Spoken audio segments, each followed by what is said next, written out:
ভাৰতবৰ্ষৰ শিক্ষা ব্যৱস্থাত আহি আছে এক আমূল পৰিৱৰ্তন। হয়, আপোনালোকে ঠিকেই শুনিছে, ভাৰতবৰ্ষৰ শিক্ষা ব্যৱস্থাত আহিব এক আমূল পৰিৱৰ্তন। তাৰ বাবেই নতুনকৈ এক শিক্ষানীতি গ্ৰহণ কৰিছে ভাৰত চৰকাৰে। ভাৰত চৰকাৰৰ কেবিনেটে আজি 2020 চনৰ জুলাই মাহৰ 29 তাৰিখে গ্ৰহণ কৰিছে নতুন শিক্ষানীতি 2020। এই সম্পৰ্কে কিছু আমি পিছলৈ উভতি যাব বিচাৰিছোঁ। বন্ধুসকল, মই ৰবিউল ইছলাম চেলেম আপোনালোক সকলোকে মোৰ ইউটিউব চেনেললৈ স্বাগতম জনাইছোঁ। আমি আলোচনা কৰিবলৈ ওলাইছোঁ নতুন শিক্ষানীতি 2020 সম্পৰ্কে। তো বৰ্তমানৰ যি শিক্ষানীতি চলি আছে ভাৰতবৰ্ষত, সেইটো হৈছে 1986 চনৰ ৰাষ্ট্ৰীয় শিক্ষানীতি। অৱশ্যে এই শিক্ষানীতিটো 1992 চনত সামান্য সংশোধন কৰা হৈছে।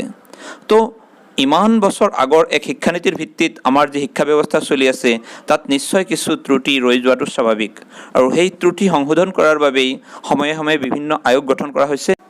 বন্ধুসকল, ইতিমধ্যে TRS সুব্ৰমণিয়াম দেৱৰ নেতৃত্বত এক কমিটি গঠন কৰা হৈছিল নতুন শিক্ষানীতি সম্পৰ্কে, আৰু সেই কমিটিয়ে 2016 চনত এক ৰিপৰ্ট দাখিল কৰিছিলে, আৰু পৰৱৰ্তী সময়ত ডক্টৰ K কস্তুৰীৰংগনৰ নেতৃত্বত এক কমিটি গঠন কৰা হৈছিলে।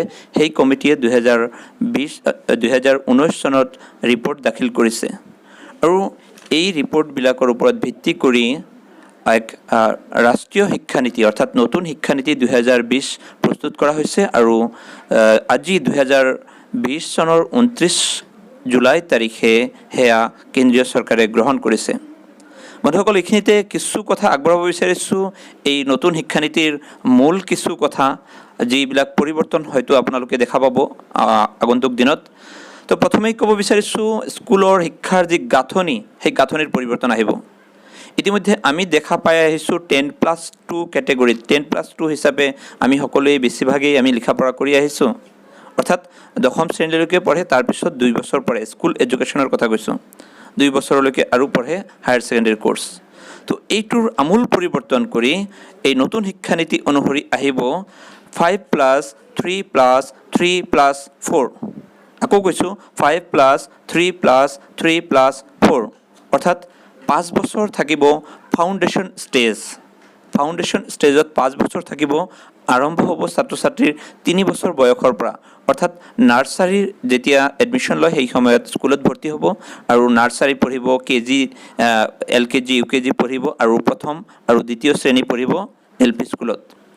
তাৰপিছতে আহিব প্ৰিপাৰেটৰী ষ্টেজ, তাত পঢ়িব 3 বছৰ, তাত পঢ়িব তৃতীয় শ্ৰেণীৰ পৰা পঞ্চম শ্ৰেণীলৈকে। তাৰপিছতে আহিব মিডল ষ্টেজ, তাত পঢ়িব 3 বছৰ, আৰু 3 বছৰ তাত ক্লাছ 6ৰ পৰা ক্লাছ 8লৈকে পঢ়িব।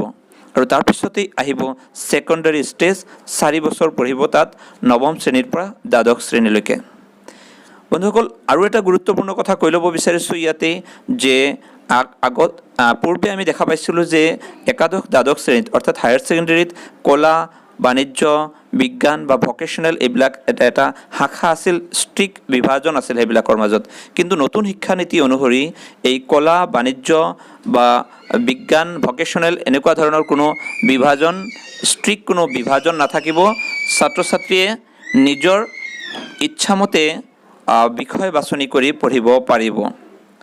তো বন্ধুসকল, আৰু এটা গুৰুত্বপূৰ্ণ কথা এইখিনিতে উনুকিয়াব বিচাৰিছোঁ, যে বৰ্তমানে যি আপোনালোকে মানৱ সম্পদ উন্নয়ন মন্ত্ৰালয় দেখা পায়, আমি যে মানৱ সম্পদ উন্নয়ন মন্ত্ৰালয় দেখা পাই থাকোঁ, সেইটোৰ নাম সলনি কৰি এতিয়াৰে পৰা হ'ব শিক্ষা মন্ত্ৰালয়। অৱশ্যে এইটো আগতেও আছিল, ভাৰতবৰ্ষ যেতিয়া স্বাধীন হৈছিলে সেই সময়তো শিক্ষা বিভাগেই আছিল, তেতিয়া শিক্ষামন্ত্ৰী হৈছিল। কিন্তু পৰৱৰ্তী সময়ত এইটো চেঞ্জ কৰি এইটো মানৱ সম্পদ উন্নয়ন মন্ত্ৰালয় বুলি কৰা হৈছিলে, কিন্তু আকৌ সেইটো শিক্ষা বিভাগ হিচাপে নামাকৰণ কৰা হ'ব।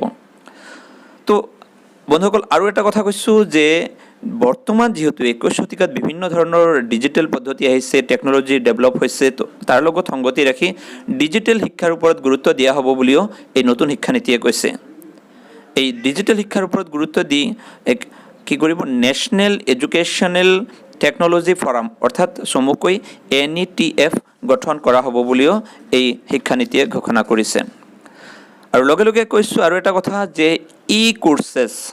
অৰ্থাৎ অনলাইন কিছু কোৰ্চ থাকিব, অনলাইনত পঢ়িব পাৰিব আৰু এই কোৰ্চেছ যথেষ্ট পৰিমাণে বৃদ্ধি কৰা হ'ব বুলিও ঘোষণা কৰা হৈছে আৰু সদ্যহতে 8টা ভাষাত এই কোৰ্চবিলাক উপলব্ধ কৰা হ'ব, যদিও পৰৱৰ্তী সময়ত আৰু ভাষা ইয়াত এড কৰা হ'ব, নতুন নতুন ভাষাতো এই কোৰ্চেছৰ ব্যৱস্থা কৰা হ'ব বুলি ঘোষণা কৰা হৈছে। তো বন্ধুসকল, আৰু এটা কথা, টেকন'লজি, নতুন নতুন বিভিন্ন ধৰণৰ টেকন'লজি আহিছে। এই টেকন'লজিক শিক্ষাত কেনেকৈ ব্যৱহাৰ কৰা যাব সেই সম্পৰ্কেও এই নতুন শিক্ষানীতিয়ে গুৰুত্ব দিছে, যে টেকন'লজিটোক কেনেকৈ প্লেনিঙত গুৰুত্ব দিয়া যাব, প্লেনিঙত ব্যৱহাৰ কৰিব পৰা যাব, শিক্ষাদান, শিক্ষা গ্ৰহণ, মান নিৰূপণ অৰ্থাৎ এছেছমেণ্ট, মূল্যায়ন অৰ্থাৎ ইভালুৱেশ্যন বা ট্ৰেইনিং, এইবিলাকত কেনেকৈ এই টেকন'লজিটো ব্যৱহাৰ কৰিব পৰা যায় সেই সম্পৰ্কেও গুৰুত্ব দিয়া হ'ব বুলি এই নতুন শিক্ষানীতিয়ে কৈছে।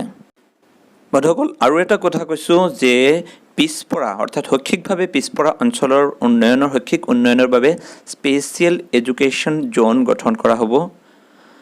তাৰ লগে লগে আৰু এটা কথা কোৱা হৈছে যে মাল্টিলিংগুৱেল এডুকেশ্যনত অৰ্থাৎ বহুভাষিক শিক্ষাত গুৰুত্ব দিয়া হ'ব। আমি যাতে অধিক ভাষাত আয়ত্ব কৰিব পাৰোঁ তাৰ ওপৰতো গুৰুত্ব দিয়া হ'ব বুলি কোৱা হৈছে। বন্ধুসকল, আৰু এটা কথা আগতেই ক'ব লাগিছিল, সেইটো পাহৰিছিলোঁ, যে ক্লাছ 6ৰ পৰাই ভকেশ্যনেল এডুকেশ্যন দিয়াৰ ব্যৱস্থা কৰা হ'ব। ছাত্ৰ ছাত্ৰীয়ে ক্লাছ 6ৰ পৰাই বিভিন্ন বিষয়ত ভকেশ্যনেল এডুকেশ্যন ল'ব পাৰিব, অৰ্থাৎ কৰ্মমুখী শিক্ষা ল'ব পাৰিব। তাৰ উপৰিও যিহেতু আজিকালি অনলাইনৰ যুগ বুলি বহুতেই কৈ থাকে, এই সম্পৰ্কে কোডিঙৰ সম্পৰ্কীয় শিক্ষাদানৰ ব্যৱস্থাও কৰা হ'ব ক্লাছ 6ৰ পৰা। তো বন্ধুসকল, এইখিনি কিছু মূল কথা মই আগবঢ়ালোঁ। পৰৱৰ্তী সময়ত আৰু ভিডিঅ' যোগে মই আৰু কিছু ভিতৰুৱা কথা, ৰাষ্ট্ৰীয় শিক্ষানীতিৰ ভিতৰুৱা কথা ষ্টাডি কৰি সেই সম্পৰ্কে জনাবলৈ চেষ্টা কৰিম। আপোনালোকে যিসকলে মোৰ ভিডিঅ' নতুনকৈ চাই আছে তেওঁলোকে যাতে মোৰ চেনেলটোত ছাবস্ক্ৰাইব কৰি লয়, আৰু এই ভিডিঅ'টো যদি ইনফৰ্মেটিভ বুলি ভাবিছে, আনৰ কামত আহিব বুলি ভাবিছে, তেতিয়াহ'লে এইটো লাইক কৰিবলৈ অনুৰোধ জনাইছোঁ আৰু আনৰ লগতো শ্বেয়াৰ কৰিবলৈ অনুৰোধ জনাইছোঁ।